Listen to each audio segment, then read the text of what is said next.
Autonomy is an important subject, and another thing you touched on just a moment ago, for the sake of the camera, is definitions of words.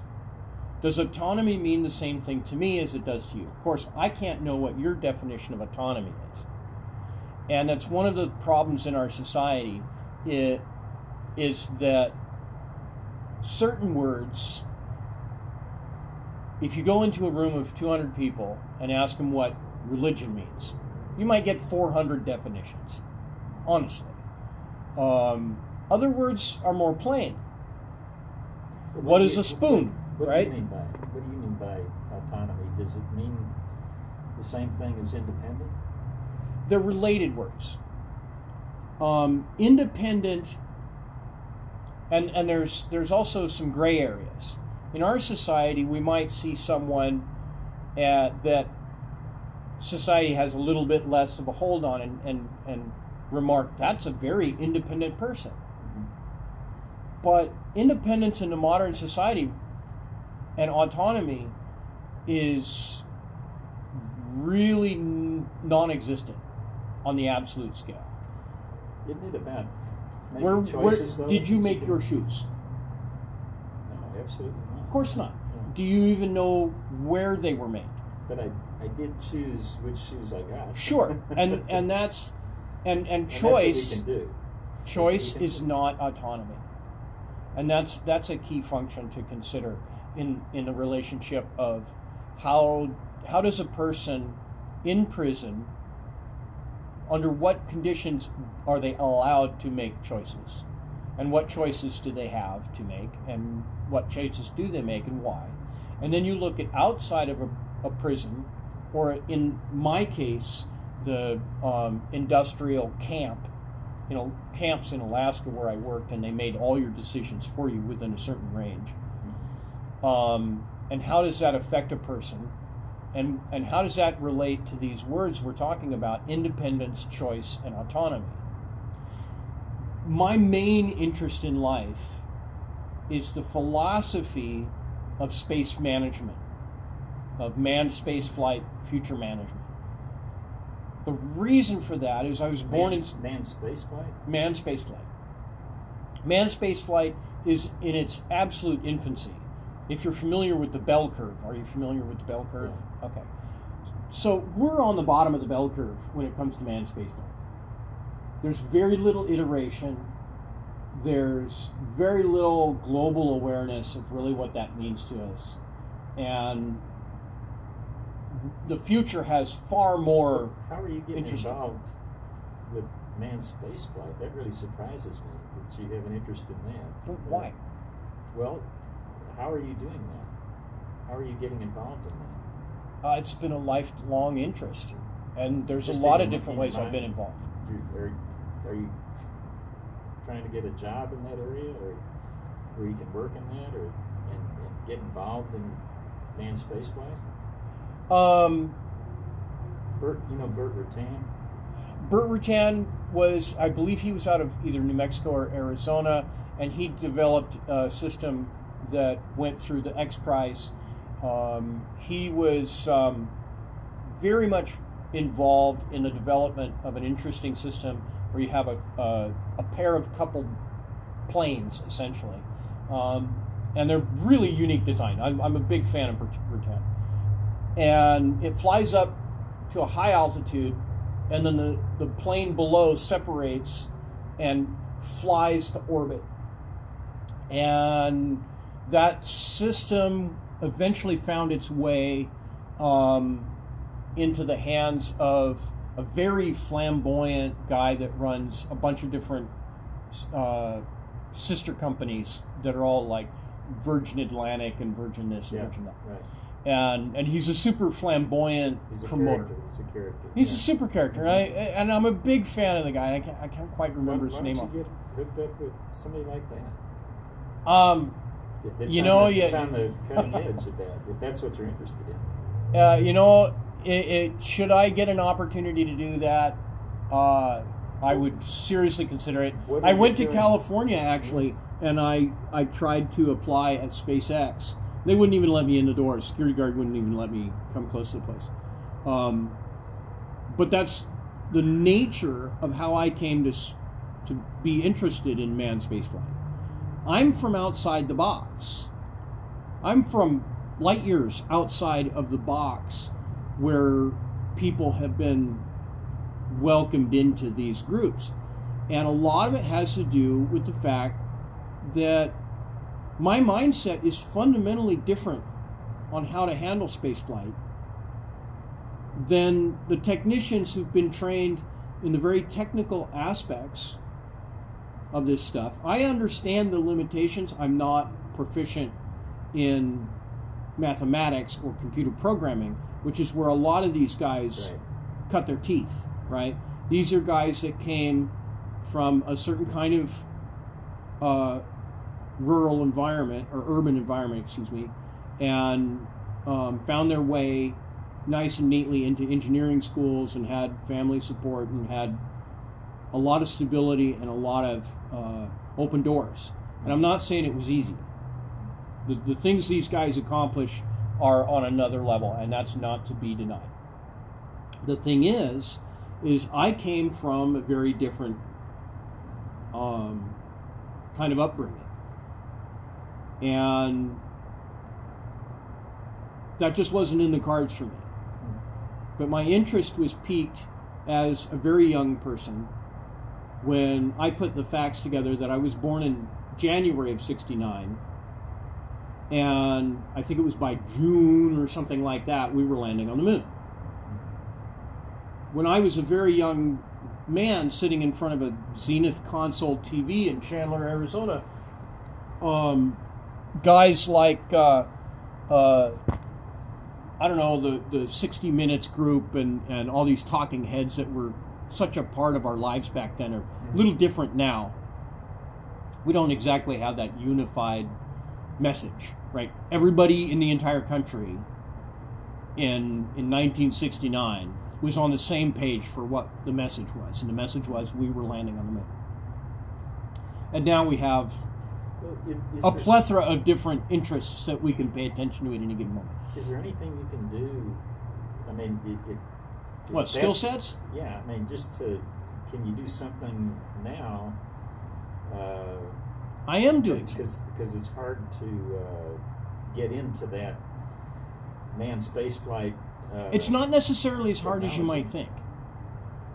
Elon Musk came out with a statement a couple of years ago. It sounds like it's hard. From what you're saying, it can, and it's not a matter of so much as of difficulty as it is opportunity, right? And patience is a virtue, and perseverance is. I was just got done watching a video about James Cameron and how he went to the bottom of one of these Marianas Trenches, 5 miles under the water, and he's the guy that got in the sub, right? He's the guy paying for the deal. What if somebody offered to give you a gift of a job in that? Just you know, gift. I'm not interested in charity. Yeah. All right. Now I have to take it in order to survive on a certain level, but that's why I offered you this. Well, if I got a chance, this is real basic, and this will not get you on the moon. This will not get you. You ask a question.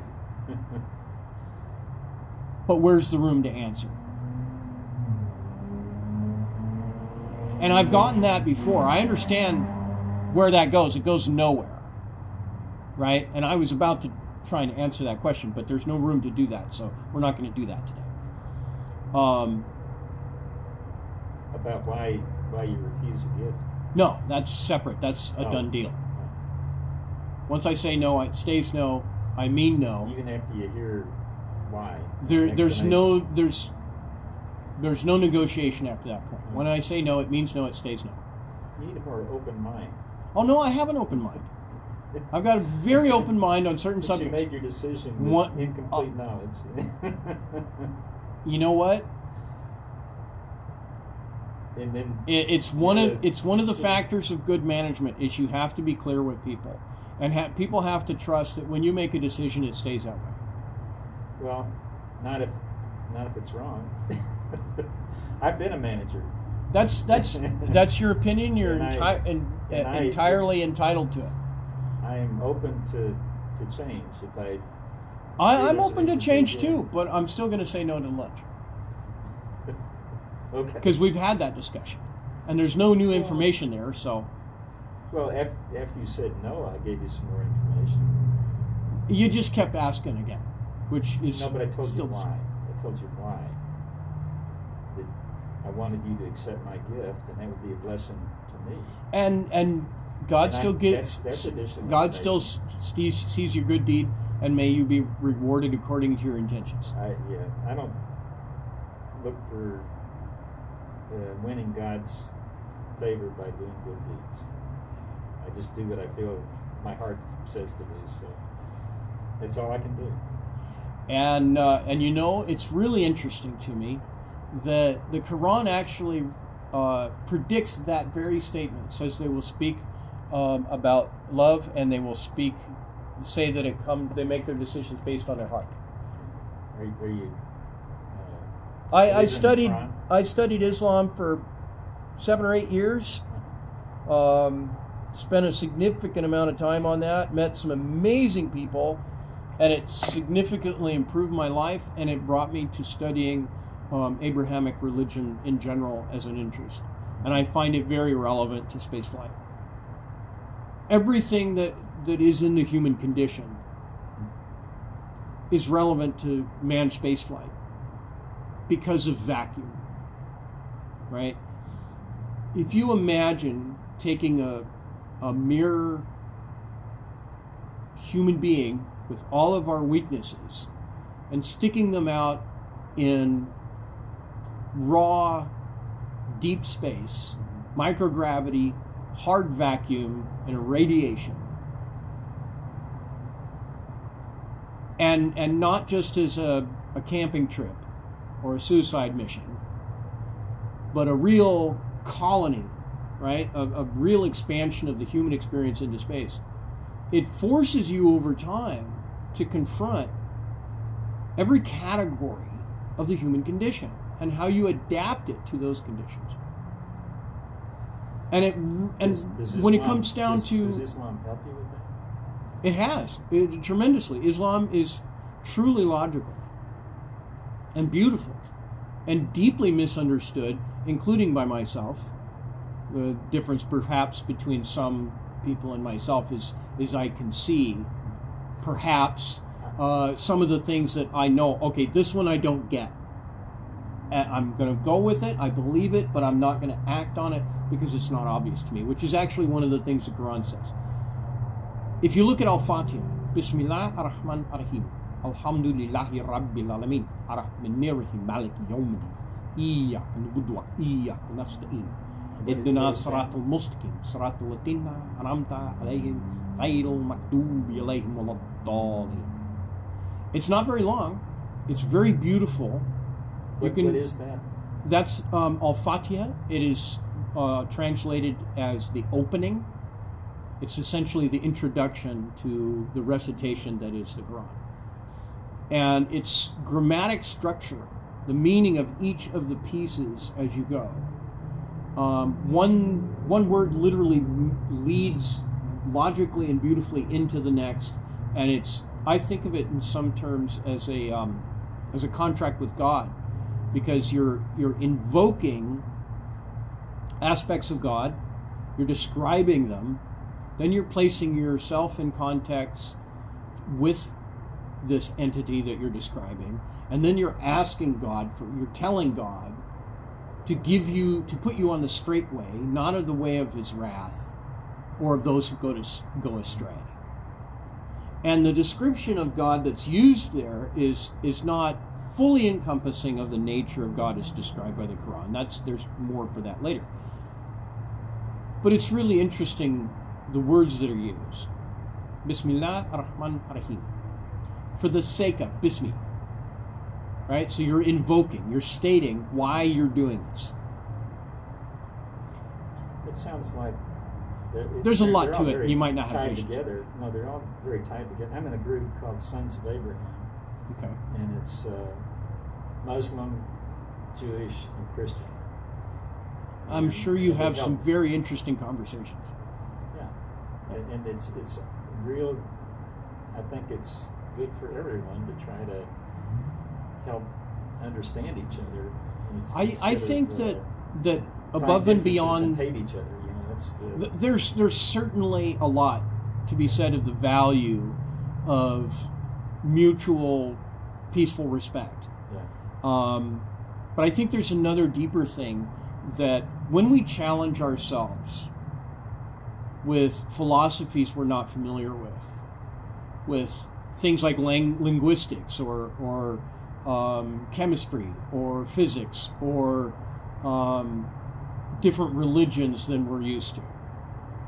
I grew up in America, right? And whether you're Christian or not, you're going to be exposed to some of those concepts, even if you don't recognize that they're from Christianity.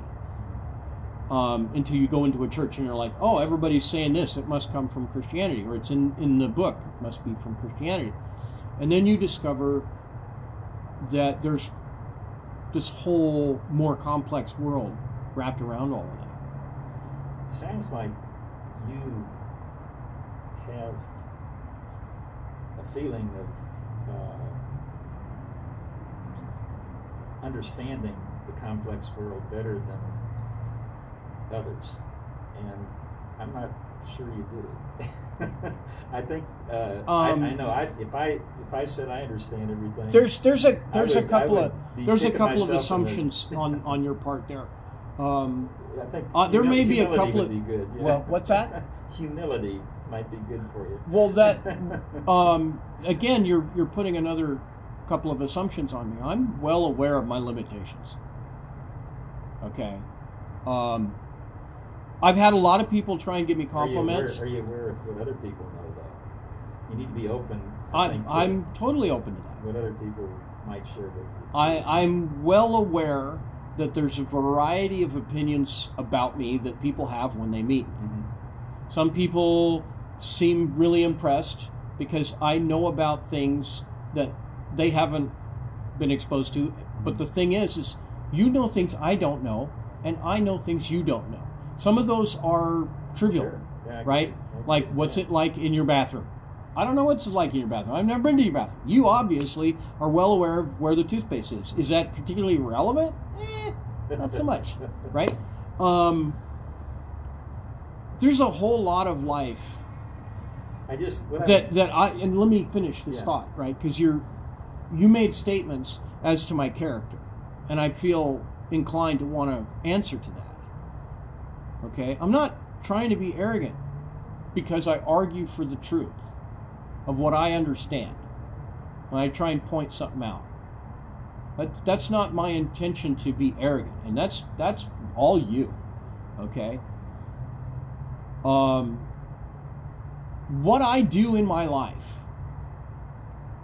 is for me to live with the consequences of. The fact that I learn a little bit more about all the time, that society benefits from mercy and generosity, that individuals benefit from their own mercy and generosity, and that this comes from the Lord God, that this is available to us and taught to us in various ways through Christianity, Judaism, Islam, and other philosophical constructions.